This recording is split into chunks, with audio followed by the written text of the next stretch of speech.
Les amis, on m'a envoyé une vidéo de notre Premier ministre Gabriel Attal qui s'exprimait lors d'un rassemblement de chez eux là pour la campagne électorale européenne.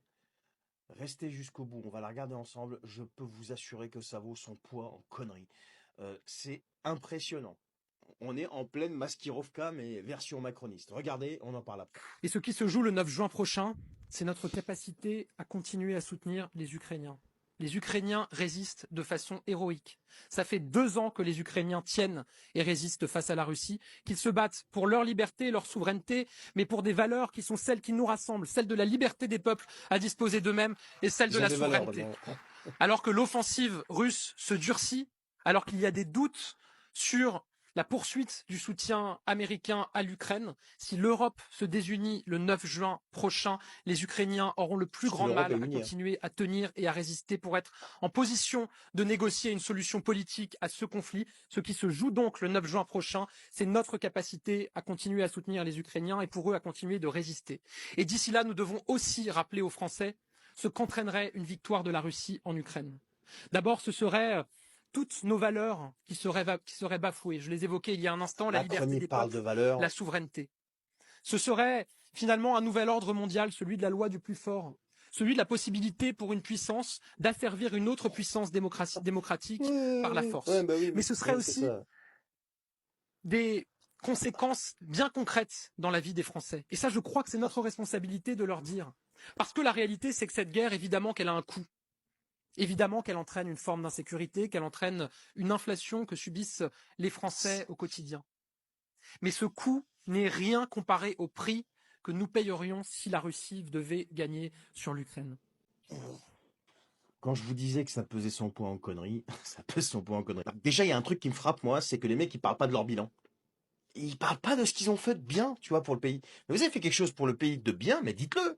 Dites-le, et c'est sur ces bases-là que les Français vont vous juger. Quand vous grugez pas les élections. Si tu te sens paumé, Gabi, tu sais pas par quel bout commencer par rapport à ce que vous avez fait de bien pour ce pays, je vais te donner quelques pistes. Le coco, par exemple. Quand vous avez respecté toutes les libertés individuelles pendant le coco, tu vois.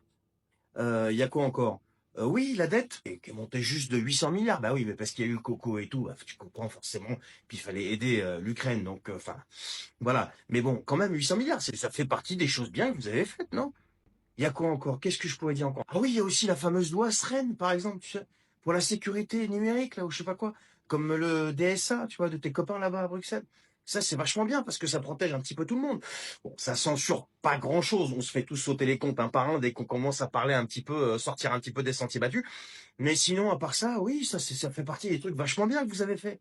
Qu'est-ce qu'il y a encore? Qu'est-ce qu'il y a encore? Bah, tous vos amis, là, de la Macronie qui ont eu des petites démêlés avec la justice et que la justice a bien fait son travail, elle les a blanchis, bien sûr. Ça fait partie des trucs bien aussi.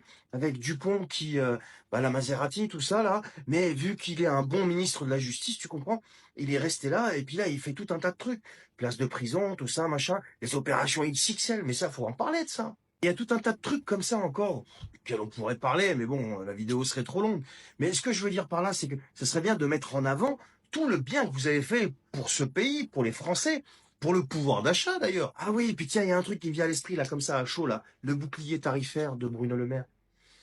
C'en est où?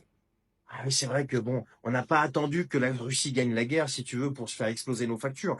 Vous êtes très très bien pour ça, très très bon pour ça. Vous avez fait tout ce qu'il fallait pour que les factures explosent et surtout pour que le pouvoir d'achat des Français s'effondre. Tu vois, il faut s'appuyer sur ce bilan-là pour pouvoir gagner les élections et convaincre les Français qu'il faut plus d'Europe et que tous ensemble, on est meilleurs, on est plus forts, je sais pas quoi, et qu'on va se dresser comme un seul homme comme ça face à la tyrannie russe, tu vois, pour pouvoir préserver tout ce que l'Union des républiques socialistes européennes a de bon, toutes les valeurs de l'Union des républiques socialistes européennes.